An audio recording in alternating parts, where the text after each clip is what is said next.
7 horas e 47 minutos. Ô, Dil Santana, cadê o pinguim? No módulo? Prenderam o pinguim? Ah, não, o pinguim está esperando, calma. O pinguim está esperando o órgão ambiental ir buscar. Sabe por que botaram? É verdade, Kátia. Botaram o pinguim no módulo policial agora, encontraram no Porto da Barra, não foi? Porque da última vez que eles vieram para cá, lembra? Mais de 200 pinguins em 2008, vieram da Argentina para cá. A população pegava, matava os bichos, vendia os bichos e até comia os animais. Imagina uma coisa dessa. Tem que deixar o pinguim no módulo mesmo. Poxa, o pinguim preso, já imaginou? Agora, mudando o rumo da prosa, falando de uma coisa muito séria e muito triste. Aliás, triste não. O bebê de 5 meses, que foi baleado em Areia Branca, Lauro de Freitas, está bem. Graças a Deus. É obra divina mesmo. O quadro do neném é estável, ele não corre risco de morrer. Levou uma bala, minha gente, na barriga. Atiraram de propósito, pelas características do crime, na barriga do neném. A bala atravessou e não atingiu nenhum órgão. Ele estava em casa, nessa região aí, ó, nessa rua, nessa casa. Quando os bandidos armados entraram e mataram 2 pessoas, o padrasto do neném, a sogra e atingiram o bebezinho. Tudo isso na noite de terça-feira. O neném foi levado para o hospital, fizeram uma drenagem no tórax, ele está estável, o quadro de saúde é estável. E essa foi a região onde o crime aconteceu. O menino está internado na UTI pediátrica do HGE e respira sem ajuda de aparelhos. Mas olha só, nessa casa, o Gleidson, que é o padrasto do menino, era o padrasto do menino, segundo as informações da polícia, é a 23ª que está investigando, tem relação com o tráfico de drogas. Então os bandidos armados invadiram o local, mataram a avó, Marieldes Barbosa dos Santos, 47 anos, o menino está internado aí no HGE. E o padrasto, Gleidson Dias de Souza, de 22 anos. Nessa casa, os 2 morreram. Não satisfeitos em matar os 2, deram um tiro na criança, tentaram matar a criança, viu? O crime pode ter relação com o tráfico de drogas, já que as vítimas tinham passagem pela polícia. Gleidson por tráfico e a avó, Marieldes, por furto. Aliás, o Gleidson seria traficante, segundo informações de pessoas que não quiseram se identificar. Quem mora no local tem medo de falar, mas a gente conseguiu alguns depoimentos. Vamos ver.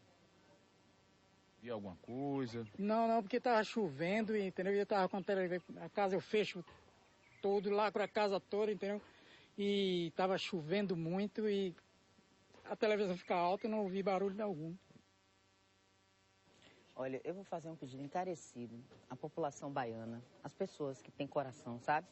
Que ainda guardam algum amor ao próximo. Por favor, ligue para o Disque Denúncia, diga o que aconteceu, diga, fale. 3235-0000. 3235-0000. É o telefone do Disque Denúncia. Em nome de Jesus, ligue. Uma pessoa que faz uma coisa dessas com um bebê, um inocente, pode ter sua briga com seu rival, seu traficante, vá resolver com sua gente, vá resolver sua parada com gente do seu naipe, rapaz, do seu tamanho. Agora, atirar uma criança dessa forma? Inaceitável, inaceitável, cadeia.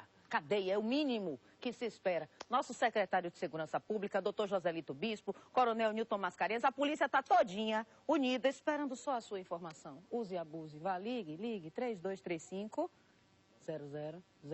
Telefone do Disque Denúncia. E também ligue se você quiser trazer informações sobre a pessoa.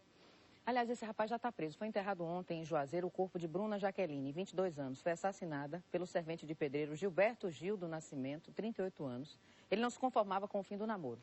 Então, Gilberto atirou em Jaqueline, perto de um posto de combustíveis. A relação do casal tinha 2 anos, mais ou menos.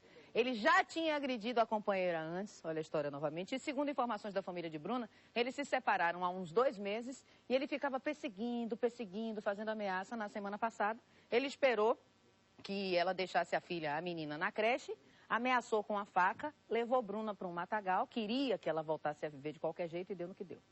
Matou Bruna, tentou fugir numa bicicleta, só que a população viu, os populares revoltados impediram a fuga. Foi preso, está no presídio de Juazeiro, aguardando a decisão da justiça. É sobre esse tipo de coisa que a gente quer conversar com o doutor Antônio Andrade. Bom dia, doutor. Adoro o seu trabalho. Neurologista Antônio Andrade. Aliás, doutor, para entender a neurologia do crime, deixa eu dar outra informação para o nosso povo. A Bahia é o estado onde mais se mata homossexuais de forma violenta. O Brasil é líder no ranking mundial. Para o senhor ter ideia, em 2009, 199 pessoas foram assassinadas no país. Esse ano, 138 mortes foram registradas. E segundo dados do GGB, em 2009, aqui na Bahia, já foram 25 casos de homossexuais assassinados, até agosto, viu? Então, a gente quer saber do senhor, doutor Antônio Andrade, qual a explicação, o que se passa na cabeça de quem mata e comete violências assim, brutais e banais? Na verdade, Daniela, bom dia. Nós temos essa chamada neurobiologia da violência, nós temos áreas cerebrais que são áreas que estão envolvidas diretamente com os fatores, são chamados, a combinação de fatores ambientais, genéticos e a própria estrutura do sistema nervoso, que nós temos áreas que são áreas, assim como você tem a área do prazer e desprazer, você tem áreas que estimula a raiva quando uma vez estimulada. Então, na verdade, o que é que você tem? Se você está próximo de um indivíduo que nasce nos maus tratos, associado aos distúrbios genéticos, enzimáticos, de neurotransmissores deficientes, e qualquer ponto, ou seja, se esse indivíduo é estimulado a essa região, ele tem como se fosse uma estimulação dessas regiões e age impulsivamente. Quer dizer, na verdade, isso é a busca do prazer, porque quando você sabe que essa história, que o indivíduo sempre volta ao local do crime, porque ele sente o prazer na hora da execução. E para ele ter aquele prazer novamente, ele age aquilo quase que instintivamente, ele busca novamente o prazer. E como frear o desenvolvimento, então, dessa área do cérebro nessas pessoas que podem perder o controle? Isso pode acontecer com qualquer pessoa? Ou... Pode. Isso pode acontecer com qualquer um indivíduo. Se você, isso eu digo a você, se você tem uma estrutura bem formada, tem uma certa reflexão, tudo isso, de repente você pode ter um certo controle. Mas se você tem toda essa estrutura, quer dizer, você já tem um terreno fértil em torno disso e tem esses distúrbios chamados genéticos, da neuroquímica, tudo isso. Com a estimulação disso, aí você está diante da situação. Presta atenção, um dado interessante. Todos nós estamos conversando numa sala, de repente aquela reunião se termina, cada um entra em seu carro, de repente um fecha o seu carro, o outro tome banana, o outro tome isso. Por que isso? Porque de repente você tem fatores tais que vão desencadear toda essa situação. E você quer saber como Salvador é violento? Se nós pegarmos de 2007 até o presente momento, só averiguações, ou seja, todas as queixas registradas nas delegacias de um modo geral, em 2007 eram 42 mil. No ano seguinte passou para 64. E agora já ultrapassou a 100 mil averiguações. Isso são todas as queixas que chegam na delegacia. E desse assunto seria bom se aqui tivesse desde do judiciário até a parte sociológica, que aí você veria isso, como nós fazemos isso em reuniões chamadas as mesas redondas da neurobiologia do crime, da violência. Então, este é um assunto que tem que se levar como prioridade em relação a uma vontade de governo. A gente convidou o senhor, doutor Antônio Andrade, que é neurologista, porque soubemos do seu estudo sobre a neurologia da ciência. E, para quem não sabe, o doutor Antônio Andrade até debate isso com delegados, com o pessoal da segurança pública mesmo. Eu queria saber do senhor, a droga, de fato, é responsável pela violência no indivíduo ou ela potencializa? Então, de um modo geral, a depender da droga, se ela a droga, de um modo geral, o que é que ela faz? Ela estimula determinadas áreas do neurotransmissor e o indivíduo há como se houvesse um estreitamento da consciência e você age automaticamente.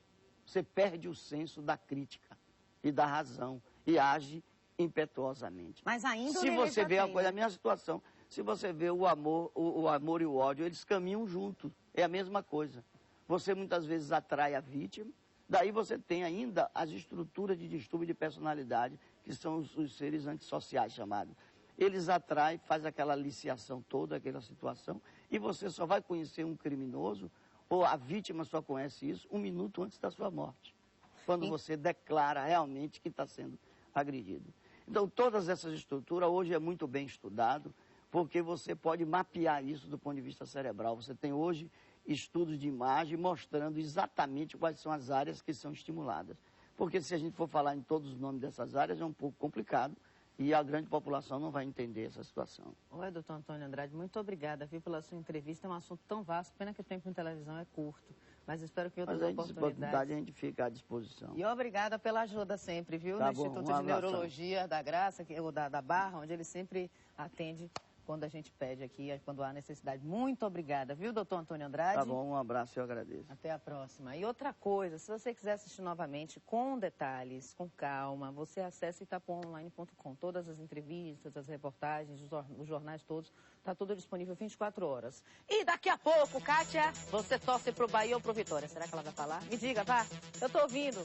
Só nós duas, só nós dois daqui sabemos. Conte, não quer, não, ela torce pro Ribeirão Preto, como é? Botafogo de Ribeirão Preto? América de Ribeirão, entendo bem de esporte, né? Daqui a pouco vai falar ele. Quem entende é ele, Walter Lima. As notícias do esporte, a chegada de Marcelo Collet a Salvador. Oh, graças a Deus, parabéns, Marcelão. Primeiro para-atleta a cruzar o Canal da Mancha. E agora, olha aí, o mar que esse rapaz pegou, mar brabo, viu? 34 quilômetros, mais de 10 horas de travessia. Haja braço. Imagens da região do aeroporto, ao vivo da TV Itapuã, imagem do cinegrafista Pedro Moura. Aliás, falando em aeroporto, você sabia que a ascensão das classes C e D, aliada às facilidades de pagamento nas passagens e ao crescimento da oferta de voos, tem permitido que os brasileiros viajem cada vez mais de avião?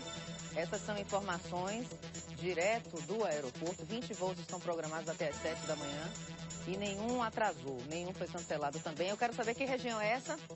Kátia Gradella. É, região ali a região de Itapuã, nas proximidades do aeroporto. Ao vivo da torre da TV, voltamos em instantes com mais informações.